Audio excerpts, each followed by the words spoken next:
तो देखो आज हम लोग पढ़ेंगे ओली बोर्ड के जो मैथ के क्वेश्चंस हैं उनको बहुत फास्ट तरीके से कैसे लगाना है वो मैं आपको एकदम बेस्ट तरीका बताऊंगा। तो चलिए क्वेश्चन शुरू करते हैं। सबसे पहले क्वेश्चन यहाँ पे लिखा है कि एक दुकानदार किसी वस्तु को उसके लागत मूल्य से 50% अधिक अंकित करता है कि जो अंकित मूल्य है, चिन्हित मूल्य है, उस पर 14% का छूट देता है। तो 50% अधिक करने का मतलब हुआ है 1/2 और इस पे एक जोड़ेंगे तो 3 हो जाएगा, 3/2 हो जाएगा। और 14% का छूट का मतलब हुआ 100 में से अगर 14 घटाएंगे तो 86 बचेगा और बटे में 100 हो जाएगा। 2 से इसको काटेंगे तो 43 हो जाएगा और नीचे को 100 रहने देते हैं ताकि हम निकाल सकें आसानी से इसको। 3 त्रिक 9 हो जाएगा, 4 3 12 हो जाएगा। कितना है ज्यादा है 100 से? तो 32 यानी 32% हो जाएगा। तो चलिए अब अगला सवाल देखते हैं। अगला क्वेश्चन यहाँ पे लिखा हुआ है कि एक आयत की जो लंबाई है वो 40% बढ़ा दी जाती है और चौड़ाई जो है वो 35% कम कर दी जाती है। तो क्षेत्रफल में शुद्ध परिवर्तन ज्ञात कीजिए। तो 40% बढ़ाने का मतलब है लंबाई की जो क्षेत्रफल होता है वो लंबाई गुणे चौड़ाई होता है। तो इसको करेंगे तो यानी कि ये हो जाएगा हमारा 7/5 हो जाएगा। और इसके बाद 35% इसको घटाएंगे तो ये हो जाएगा हमारा 100 में से 35 घटाएंगे तो ये हो जाएगा हमारा 65 बटे में 100 हो जाएगा। और 5 इसको करेंगे 13 13 सतह 91। तो यहाँ पे अगर हम देखेंगे तो 100 से कितना कम है, ये 9 कम है, तो 9% की कमी हो जाएगा। तो ऑप्शन नंबर ए हो जाएगा। अगला सवाल देखते हैं। यहाँ पे कह रहे हैं कि ये देखो यहाँ पे जो पैटर्न है वो 774 के बाद फिर से 274 के बाद फिर से ये बार बार 274 रिपीट हो रहा है। तो जहां से रिपीट करते हैं वहां से हम लोग देखेंगे उतना लिख देंगे। उसके बाद जितने बार रिपीट, यहाँ पे 3 अक्षर रिपीट हो रहे हैं तो 3 बार 9 नीचे लिख देंगे बस। उसके बाद 3 से अगर कट रहा तो नहीं कट रहा तो यही ऑप्शन हो जाएगा, ऑप्शन नंबर सी। तो जस्ट वन सेकेंड, तो ये ऑप्शन नंबर डी हो जाएगा क्योंकि ऑप्शन नंबर सी में देखो यहाँ पे 0 लगा हुआ है। 999 हो जाएगा। उसके बाद अगला क्वेश्चन कह रहे हैं कि ये ए बी सी डी दो समान त्रिभुज हैं। अगर यहाँ पे ए बी और बी सी का अनुपात ये है, डी इतना है, तो हमें ई एफ ज्ञात करना है। तो देखो मैं आपको इसमें जुगाड़ बताता हूँ कैसे सॉल्व करना है। यहाँ पे देखो ए बी लिखा हुआ है, अगर ये समान है तो ए बी डी ई के बराबर हो जाएगा। तो यहाँ पे हमें क्या दिया हुआ है, हमें ए बी का रेशियो दिया हुआ है और डी ई एक्चुअल में दिया हुआ है। तो हम देखेंगे कितने गुना है ये, इसका 18 गुना है। उसी तरीके से हमसे यहाँ पे बी सी पूछा गया। तो बी सी मतलब पीछे वाले दोनों, और यहाँ पे हमसे ई एफ पूछा गया है। बी सी का रेशियो पता है तो ई एफ कितना हो जाएगा, ये भी ई एफ जो होगा वो हमारा बी सी का 18 गुना होगा। तो 18 कितना हो जाएगा, 54 हो जाएगा, क्योंकि रेशियो हमारा 18 गुना है एक्चुअल में। तो ये हो जाएगा ऑप्शन नंबर ए। तो यहाँ पे सवाल है कि एक बहुभुज में विकर्ण इतने हैं और इसमें भुजाएं कितनी है ये हमें बताना है। तो इसका एक सूत्र होता है n(n-3) और बटे में 2 होता है, बराबर में विकर्ण होता है। तो विकर्ण यहाँ पे 44। इसको सॉल्व करने से अच्छा है ऑप्शंस देख लेते हैं। तो देखो यहाँ पे 3 कम करेंगे तो 5 हो जाएगा, 8 हो जाएगा, बटे में 2 हो जाएगा, 5 चौक 20 ही विकर्ण आएगा। अगर ये होगा तो 11 और 11 में से यानी कि n रखो और उसके बाद 3 घटा दो। तो 11 में से 3 घटाएंगे 8 रखेंगे, बटे में 2 से भाग करेंगे, 4 हो जाएगा, 44 यानी 44 विकर्ण है। मतलब ऑप्शन नंबर यही हो जाएगा 11 वाला। ठीक। उसके बाद हम लोग अगला देखते हैं। यहाँ पे कह रहे हैं कि 36 बॉक्सों का जो औसत है वो 25 किग्रा है। उसके बाद 18 किग्रा और 22 किग्रा वाले 2 बॉक्स हटा दिए जाते हैं। देखो अब यहाँ पे औसत से जितना ज्यादा कम वाले जाएंगे उतना ज्यादा फायदा होगा। तो यहाँ पे हमें कितना फायदा होगा, 7 का फायदा होगा। उसके बाद ये भी औसत से कम वाला गया है, अगर गया है तो फिर यहाँ पे 3 का फायदा हो जाएगा। तो डिविएशन यहाँ पे हमारा टोटल 10 बनेगा, ठीक, जाने वाले की वजह से। और उसके बाद यहाँ पे कह रहे हैं उनकी जगह पर इतने लोग रिप्लेस हो जाते हैं, मतलब ये लोग आ जाते हैं उनकी जगह पर। तो देखो ज्यादा लेकर आ रहे हैं, कितना, 25 में से औसत से कितना 5 ज्यादा लेकर आ रहे हैं तो 5 का भी फायदा हो जाएगा। और इसी तरीके से 34, 25 से कितना ज्यादा, 9 ज्यादा है तो 9 का भी फायदा हो जाएगा। तो यहाँ पे हमारा टोटल 10 यहाँ पे हो गया और 9 5 14, टोटल 24 का फायदा हो गया। और ये जो फायदा है वो 25 लोगों में बटेगा, सॉरी 36 लोग हैं तो 36 लोगों में बटेगा। तो यहाँ पे हो जाएगा हमारा 12 दून 24, 12 3 36, 2/3 का मतलब हुआ 67%। तो ये हो जाएगा हमारा 25 से पॉइंट में 67 ज्यादा हो जाएगा। तो जो कि ऑप्शन नंबर आपका पहला हो जाएगा। तो यहाँ पे डेविएशन यानी देखना था। और यहाँ पे कह रहे हैं कि 3a धनात्मक न्यून कोण है। तो देखो अब जब कोई भी कॉट ए हो और यहाँ पे मान लो कॉट थीटा 1 हो, यहाँ पे कॉट थीटा 2 हो, या फिर इसी के स्थान पे tan भी हो तो भी, जैसे tan θ1 इंटू में tan θ2 बराबर में अगर 1 हो या फिर cot हो इसके साथ, ठीक। तो ये क्या होता है, θ1 और θ2 का योग 90 डिग्री के बराबर होता है। तो यहाँ पे हो जाएगा हमारा 3a और प्लस में 2a, दोनों के 5a हो जाएगा, 5a हमारा 90 डिग्री के बराबर हो जाएगा। तो a बराबर हो जाएगा 18 डिग्री मतलब हो जाएगा। तो ये हो जाएगा ऑप्शन नंबर सी। उसके बाद यहाँ पे सवाल कर रहे हैं कि एक टैंक को 3 पाइप हैं ए बी सी, इनके द्वारा भरा जा सकता है। ड्रोन डी एक ड्रेन है जो पाइप डी भी है, वो 12 घंटे में इसको खाली कर सकता है। तो इन सब का जो एलसीएम देखेंगे वो 60 हो जाएगा। हम यहाँ पे ए बी सी डी लिख लेते हैं बारी बारी से। तो यहाँ पे कितना हो जाएगा, 10 छक्का 60 हो जाएगा, 15 चौको 60 हो जाएगा, 20 23 60 हो जाएगा और 12 पन 60 हो जाएगा। लेकिन ये खाली कर रहा है तो माइनस लगा देंगे। उसके बाद अगर ये सब एक साथ कर रहे हैं काम तो सबको जोड़ेंगे, 6 4 10 3 13, 13 में से 8 घटाएंगे तो प्लस का 5 हो जाएगा, ठीक। अभी कह रहे हैं कि एक साथ खोले जाते हैं तो कितने समय में पूरी तरीके से भर जाएगा। तो 8 से भाग कर देंगे तो ये हो जाएगा 15, 4 से काटेंगे तो 4 दूना 8 हो जाएगा। ये हो जाएगा 7.5 घंटा। 7.5 घंटा का मतलब हुआ कि 7 घंटा 30 मिनट। और उसके बाद यहाँ पे सवाल पूछा जा रहा है कि यदि इतने बराबर इतना है, इतने बराबर इतना है, तो इतने बराबर इतना है, तो हमें एक्स वाई जेड का, इसके लिए फार्मूला होता है ए क्यूब प्लस में एक्स क्यूब प्लस में जेड क्यूब माइनस में 3xyz बराबर में एक्स प्लस में वाई प्लस में जेड। और दूसरे ब्रैकेट में होता है कि एक्स प्लस में वाई प्लस में जेड का स्क्वायर हो और उसके बाद माइनस में 3xy प्लस में वाई जेड प्लस में जेड एक्स होता है। तो हम यहाँ पे इसका वैल्यू रख देंगे।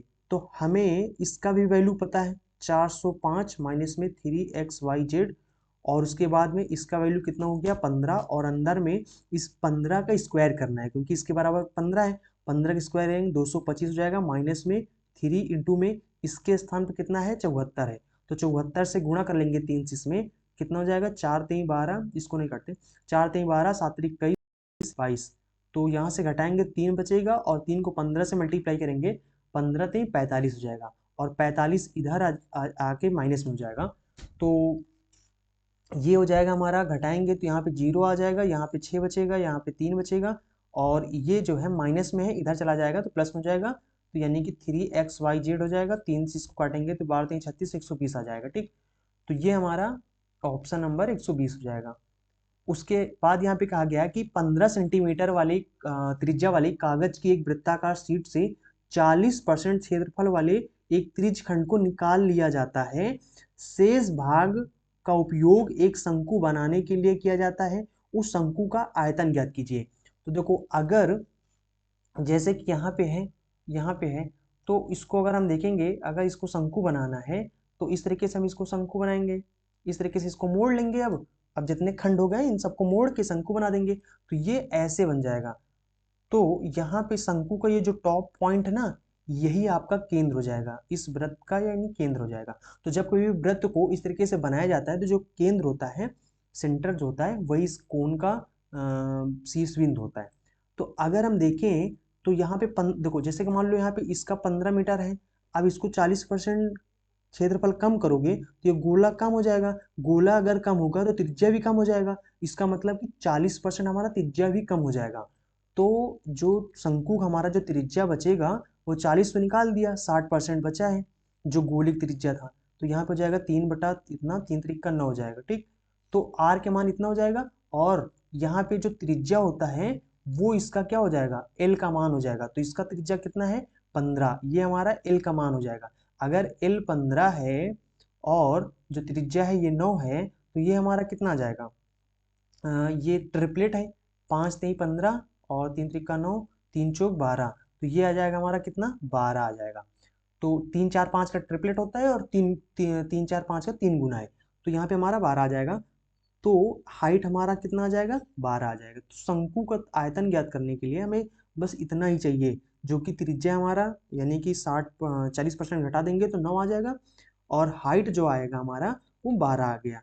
अब हमें आयतन चाहिए तो शंकु का आयतन 3 बटा पाई आर स्क्वायर एच होता है, तो 1 बटे में 3 हो जाएगा और पाई का मान भी हमें नहीं रखना है, और ये हो जाएगा 9 हो जाएगा, 3 त्रिक का 9, और इसको कैसे बार 9 ये 108 हो जाएगा, और 108 को 3 गुना करेंगे तो 8 त्रिक का 24, 3 का 3, 324 पाई हो जाएगा, 324 पाई हो जाएगा।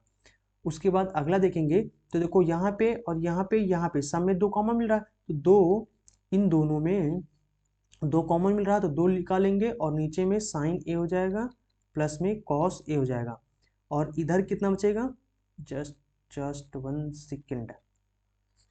तो जस्ट देखो, अब यहाँ पे अगर इसको निकाल देंगे, इसको निकाल देंगे, और उसके बाद इसको सॉल्व करेंगे तो ये हो जाएगा 1 माइनस में कॉस ए बटे में साइन ए हो जाएगा। तिर्यक मल्टीप्लाई करेंगे ताकि इसका हर बराबर हो जाए, तो ये हो जाएगा हमारा साइन ए माइनस में कॉस ए और बटे में साइन हो जाएगा, और चूंकि ऊपर साइन ए है तो साइन ए बटे में, बटा के नीचे बटा पलट जाता है, सबसे नीचे वाला सबसे ऊपर हो जाएगा, तो ये ऊपर हो जाएगा हमारा क्या, अगर सबसे ऊपर एक साइन पहले से था, एक साइन नीचे और गुणा हो जाएगा, तो साइन स्क्वायर ए हो जाएगा, और नीचे बचेगा हमारा साइन ए माइनस में कॉस ए हो जाएगा। तो अब इसको मिटा देते हैं। इसी तरीके से हमारा इधर भी हो जाएगा, इधर हो जाएगा 1 माइनस साइन ए बटे में कॉस ए, इसको तिर्यक गुणा करेंगे तो ये हो जाएगा हमारा कॉस ए माइनस में साइन ए बटे में कॉस ए हो जाएगा, और ये कॉस ए पलट जाएगा, सबसे ऊपर हो जाएगा, तो कॉस ए में मल्टीप्लाई हो जाएगा, तो ये हो जाएगा हमारा कॉस स्क्वायर ए। और लेकिन यहाँ पे कितना आया था, ये आया था कॉस ए माइनस में नीचे में साइन ए आया था, लेकिन यहाँ पे अगर देखा जाए तो ये उल्टा है, मतलब चिन्ह इसका उल्टा है, तो हम लोग यहाँ पे माइनस कामा ले लेंगे, तो ये प्लस में था या अंदर हो जाएगा माइनस में, और ये इसमें माइनस में कामा लेंगे ताकि हर बराबर हो जाए, तो ये हो जाएगा हमारा, ये भी साइन ए माइनस में कॉस ए बन जाएगा। तो अगर हम देखें तो इन दोनों को हर बराबर हो गया, तो ये हो जाएगा ए स्क्वायर, ये माइनस बी स्क्वायर हो जाएगा, तो जब ए स्क्वायर माइनस बी स्क्वायर होता है तो एक बार ये जुड़ जाएगा, एक बार घट जाएगा, जब ये घटेगा एक ब्रैकेट में जुड़ जाएगा तो ये हो जाएगा हमारा साइन ए प्लस में कॉस ए, और दूसरे ब्रैकेट में माइनस में कॉस ए हो जाएगा, तो माइनस वाला जो हर होगा उससे कैंसिल हो जाएगा, और ये जो प्लस वाला हो जाएगा इधर से कैंसिल हो जाएगा, यानी तो दूना 4 हो जाएगा बस। तो अगला देखते हैं, यहाँ पे कह रहे हैं कि दो लगातार प्राकृतिक संख्याओं का गुणनफल हमेशा क्या होता है, अगर दो लगातार प्राकृतिक संख्याएं हैं तो वो हमेशा सम संख्या होगा। इस तरीके से अगर वो तीन लगातार प्राकृतिक संख्या होंगे वो 3 से 100% कटेगा, अगर 2 है तो 2 से पक्का कटेगा, और जो 2 से कटेगा वही हमारा सम हो गया। उसके बाद यहाँ पे कह रहे हैं कि एक कार्तिक और लोकेश ने एक ही अवधि के लिए मतलब सेम टाइम के लिए वर्ष के अंत में इतना लाभ है, ये पूरा टोटल लाभ है, और उसके बाद लोकेश को जिसमें से इतना लाभ प्राप्त होता है। यदि कार्तिक ने इतना निवेश किया था तो लोकेश का पूंजी क्या था, मतलब लोकेश ने कितना निवेश किया था। देखो इसको मैं तुरंत बताता हूँ, एक दिमाग लगाओ यहाँ पे। सबसे पहले ये टोटल लाभ तो छोड़ो, है ना, लोकेश को कितना लाभ हुआ, लोकेश को इतना लाभ हुआ, है ना। तो देखो जैसे कि मान लो लोकेश हैं और यहाँ पे कार्तिक हैं, तो मान लो यहाँ पे इन्होंने 3 और 4 के रेशियो में निवेश किया, तो जो निवेश करोगे जिस रेशियो में उसी रेशियो में आपका लाभ बटेगा, तो इसका मतलब कि लोकेश का लाभ दिया हुआ है और लोकेश का पूंजी दिया हुआ है। तो अगर हम इनको देखेंगे तो ये किसका मल्टीपल है, तो देखो इसको 4 3 7 2 9 9 हो जाएगा इसका डिजिटल सम। अब यहाँ पे क्या हो जाएगा, अगर ये 9 हो गया तो इसका मतलब कि ये 3 से तो पक्का कट रहा है, 3 से अगर पक्का कट रहा है इसका मतलब ये जो पूंजी है उसमें 3 तो पक्का है, अगर 3 पक्का है तो फिर ऑप्शन में चेक कर लेते हैं, तो यहाँ पे ये 3 से नहीं कट रहा है, और ये 3 दूनी 6, हाँ ये 3 से कट रहा है, तो ये हो सकता है। अब आगे और भी चेक करेंगे ना हम, तो जस्ट 1 सेकेंड, अगर इसको चेक करेंगे तो 8 4 12 7 17 नहीं कटेगा, और इसमें 8 2 10 7 17 ये भी नहीं कटेगा, तो ऑप्शन नंबर बी हो जाएगा। तो ये हो जाएगा हमारा, समझ रहे हो, तो इसको आप ऐसे ही ऑप्शन से कर सकते थे। तो यहाँ पे कह रहे हैं कि एक इतने लीटर का घोल है जिनमें से एसिड की मात्रा 75% है, अगर एसिड 75% है जो कि हो जाएगा 3/4 हो जाएगा, मतलब इसका फ्रैक्शन वैल्यू, और उसमें से 16 लीटर निकाला जाता है, उसकी जगह पे 16 लीटर डाला जाता है, तो कितना रिप्लेस किया गया, तो ये देखो 16 लीटर पूरे टोटल 96 कितना है, तो ये 1/6 है, इतना निकाला गया, अगर इतना निकालोगे तो कितना बचेगा, 5/6 बचेगा। तो इसको काटेंगे तो कितना हो जाएगा, 5 बटे में नीचे 4 दूना 8 हो जाएगा। और अगर बस इसी ये जो आ गया ये एसिड का प्रतिशत मतलब एसिड का फ्रैक्शन आ गया। अब इसका हमें इसको प्रतिशत में निकालना है। तो परसेंट में निकालने के लिए अगर नीचे 1/नीचे 8 हो तो कितना होता है, 12.5% होता है। तो 5 से इसको मल्टीप्लाई करेंगे तो 12×5=62 तो ये हो जाएगा 62.5%। तो देखो यहाँ पे कहा गया है कि इतने किलोमीटर तथा इतने किलोमीटर प्रति घंटा की स्पीड से चलना शुरू करते हैं और ये सेम डायरेक्शन में है, तो उन्हें इतनी दूरी किलोमीटर चलने में कितना समय लगेगा। तो सेम डायरेक्शन में, अगर सेम डायरेक्शन में तो घट जाएगा तो यहाँ पे कितना हो जाएगा, ये पॉइंट में 5 आ जाएगा और ये हो जाएगा हमारा 10.5 हो जाएगा। ये जी दशमलव दशमलव हट जाएगा, इसको काटेंगे तो 21 सेकेंड 21 घंटा आ जाएगा ना, 21 आवर्स में है तो 21 आवर्स हो जाएगा, ऑप्शन नंबर डी हो जाएगा। उसके बाद यहाँ पे कहा गया कि रेखाखंड को जोड़ने वाले कि लंबवत रेखा का समीकरण ज्ञात करो। तो भैया जो लंबवत रेखा होगा, जैसे मान लो एक ये पॉइंट है, मान लो एक ये पॉइंट है, और इसका लंबवत रेखा कौन होगा, यही तो होगा इसका लंबवत रेखा। तो इसका हमें समीकरण ज्ञात करना है। तो हमें देखो यहाँ पे ये दोनों पॉइंट दिए हैं, 3 -3, 5 और उसके बाद में 6, -7 दिया हुआ है, ठीक है। अब अगर एक बात देखो कि ये जो लंबवत रेखा है ये इस पॉइंट से गुजरेगा जरूर, क्या गुजरेगा, मतलब इन दोनों बिंदुओं के मध्य बिंदु से गुजरता है हमेशा, ठीक है। अगर ये गुजरेगा तो इसका मध्य बिंदु निकाल लेते हैं। तो 6 में से 3 घटाएंगे और उसका आधा कर देंगे। तो 6 में से 3 घटाओ तो कितना हो जाएगा मध्य बिंदु निकालने के लिए, ठीक है, ऐसे करते हैं। तो इसमें 6 में से 3 घटाएंगे 3 हो जाएगा, इसका आधा करेंगे 3/2 हो जाएगा। उसके बाद यहाँ पे -7 में से 5 घटाएंगे तो 2 बचेगा और 2 से भाग कर देंगे तो -1 आ जाएगा। ये हमारा मध्य बिंदु आएगा। अब एक बताओ कि अगर ये जो रेखा जिसका समीकरण पूछ रहे हैं, अगर ये इस बिंदुओं से होकर गुजर रहा है तो ये फिर इसके समीकरण को संतुष्ट भी करेगा। और इसका समीकरण तो ये ऑप्शन में दिए हैं, हम देख लेते हैं कि किसमें रखने पर ये संतुष्ट करता है। जिसमें संतुष्ट करेगा वही हमारा हो जाएगा। तो मतलब अब इसके बाद हम इसको, ये आया हमारा मध्य बिंदु। अब इसको हम यहाँ पे चेक कर लेंगे ऑप्शन से, क्योंकि देखो अब इसके बाद आप यही करोगे तो y-y1 बराबर में m का मान निकालोगे। उसके बाद में x-x1, ये y1 x1 यही है, ठीक है। और उसे यहाँ पे रखोगे m का मान निकालोगे तो मतलब थोड़ा सा लंबा हो जाएगा, इसलिए हम क्या कर रहे हैं, इसको ऑप्शन से आप कर लेते हैं। संतुष्ट करेगा तो अब यहाँ पे संतुष्ट कराते हैं, इसको x के स्थान पे इतना रखेंगे और y के स्थान पे -1 रखेंगे। तो 2×3 = 6, 3×3 = 9 और माइनस माइनस प्लस हो जाएगा, 8×8 8 7 8 9 8 17। तो ऑप्शन नंबर पहला ही ऑप्शन हो जाएगा, ठीक है, पहला ही संतुष्ट कर गया। उसके बाद यहाँ पे कह रहे हैं कि एक ट्रेन इतने किलोमीटर इतनी स्पीड से गति करती है, सिग्नल प्रतिबंध के कारण उसकी गति अगले 80 किलोमीटर के लिए 50% कम हो जाती है। देखो अगर हम देखेंगे तो यहाँ पे हमसे टोटल समय पूछा गया है, तो यहाँ पे देखेंगे कितना, 120 चलने में। तो इसको भाग करेंगे तो 60 दूना 120, 2 घंटा यहाँ लग गया। उसके बाद अब 80 किलोमीटर जो आगे और चलेंगे उसमें इनकी जो स्पीड है 50% कम हो जाती है। तो 50% कम होने का मतलब कितना स्पीड बचा, 50% बचा। और स्पीड इनकी 60 की स्पीड था, इसका 50% मतलब इसका आधा हो गया। तो स्पीड अब हो गया आधा, यानी 30 की स्पीड में जाएंगे।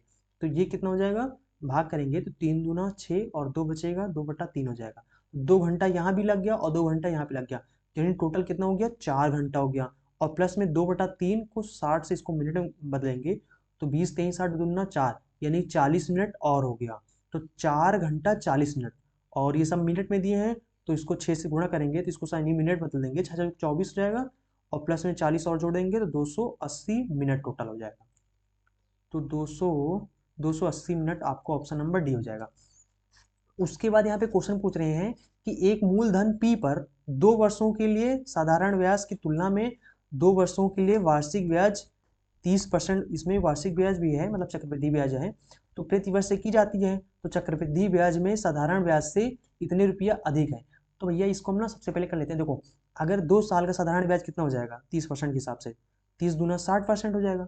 और इसका अगर निकालेंगे तो वही a+b और प्लस में ab/100 इतने परसेंट के हिसाब से निकाल लेंगे, क्योंकि वृद्धि हो रहा है ना सक्सेसिव वाला।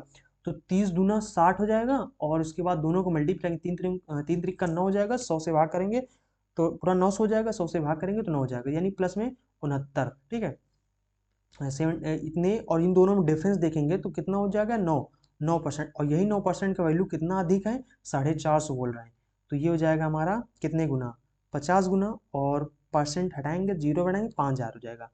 तो टोटल हमारा जो पी का मान हो जाएगा वो 5000। तो देखो यहाँ पे सवाल में कहा गया है कि एक सेंटीमीटर भुजा वाले समबाहु त्रिभुज, ये समबाहु त्रिभुज है, इसकी अंतः त्रिज्या की माप इतना है। देखो समबाहु त्रिभुज के जो अंतः त्रिज्या होता है, उस जो सूत्र होता है वो होता है ए रूट, ये होता है, ठीक है।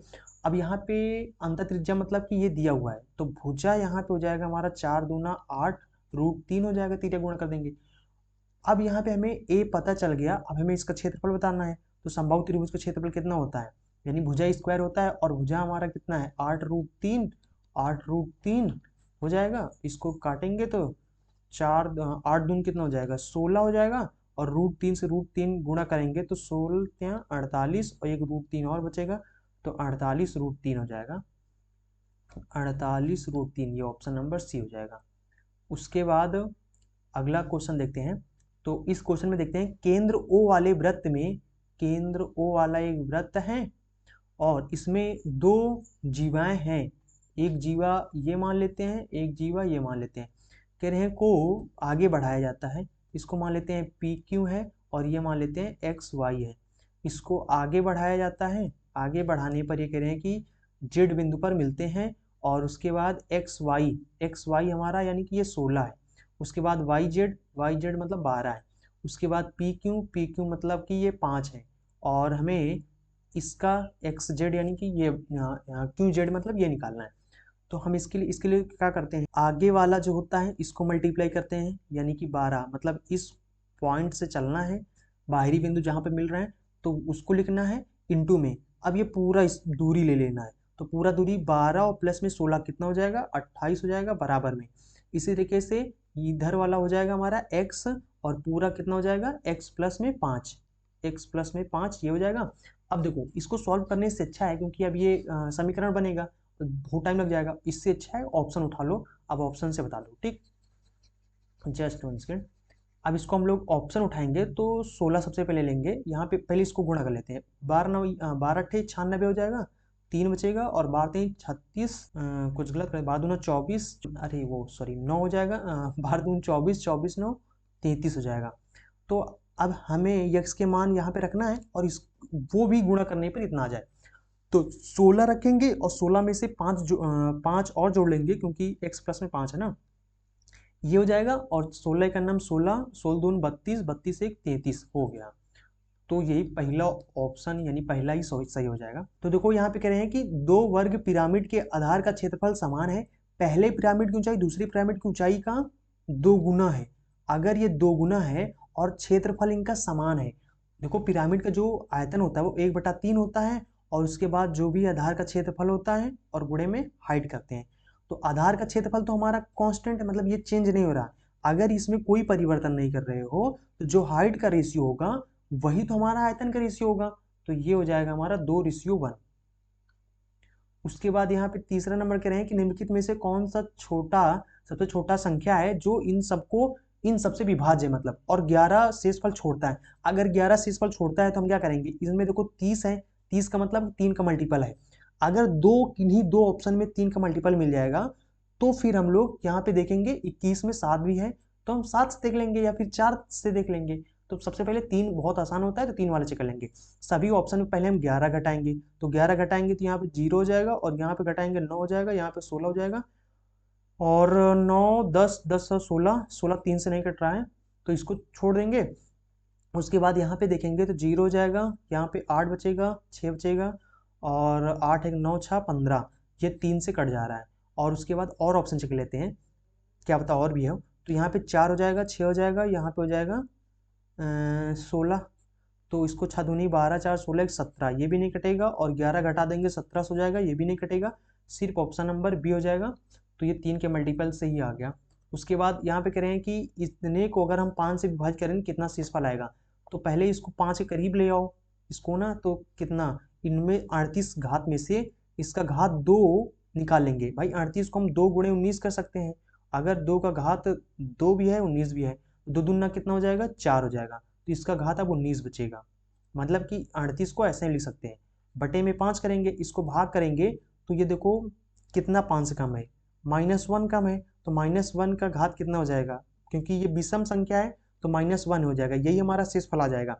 लेकिन ये माइनस में है, या तो आंसर माइनस में आ जाए, और या फिर हम क्या करेंगे, जिससे भाग किया है उससे वो घटा देंगे, या तो 4, या तो -1 आएगा या तो 4 आएगा। तो यहाँ पे हमारा ऑप्शन नंबर ए हो जाएगा, जो कि 4 हो जाएगा।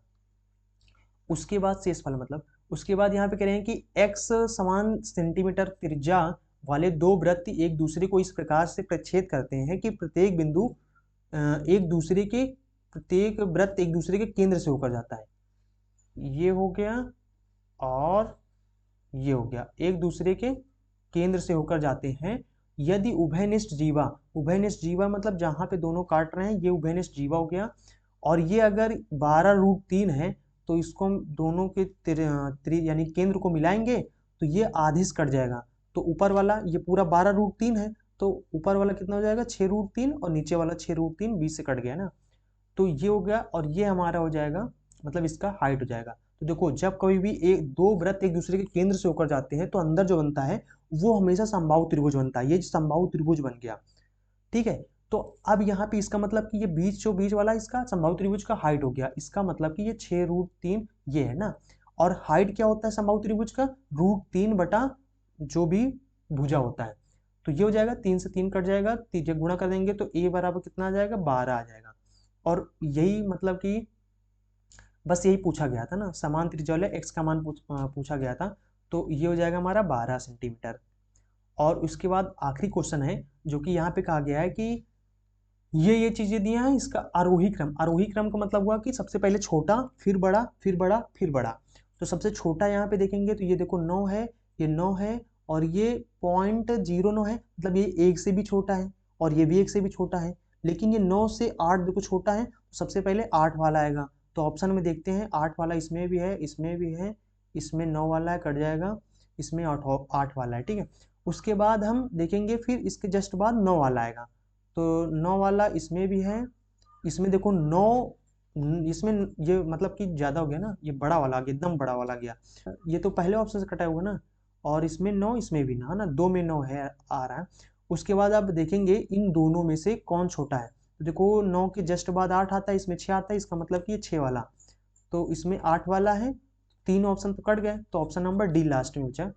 तो ये हो जाएगा ऑप्शन नंबर डी। बस आपके 75 सवाल हो गए, मतलब 25 क्वेश्चन हो गए। तो आई थिंक आपको समझ में आया होगा, और जितना भी शॉर्ट तरीके से था मैंने बता दिया है। अगर आपको वीडियो पसंद आया तो वीडियो को लाइक जरूर करें, और चैनल को सब्सक्राइब कर लें, क्योंकि यहाँ पर डेली से रखें, और हर संडे को आपको इस तरीके से इसका लाइव सोल्यूशन मिलता रहेगा। तो मतलब संडे को इसका टेस्ट होता है, और सोमवार को इसको वीडियो मिल जाएगा। ठीक है, तो चलते हैं, फिर मिलेंगे अगले वीडियो में। Thank for watching and see you again in next video.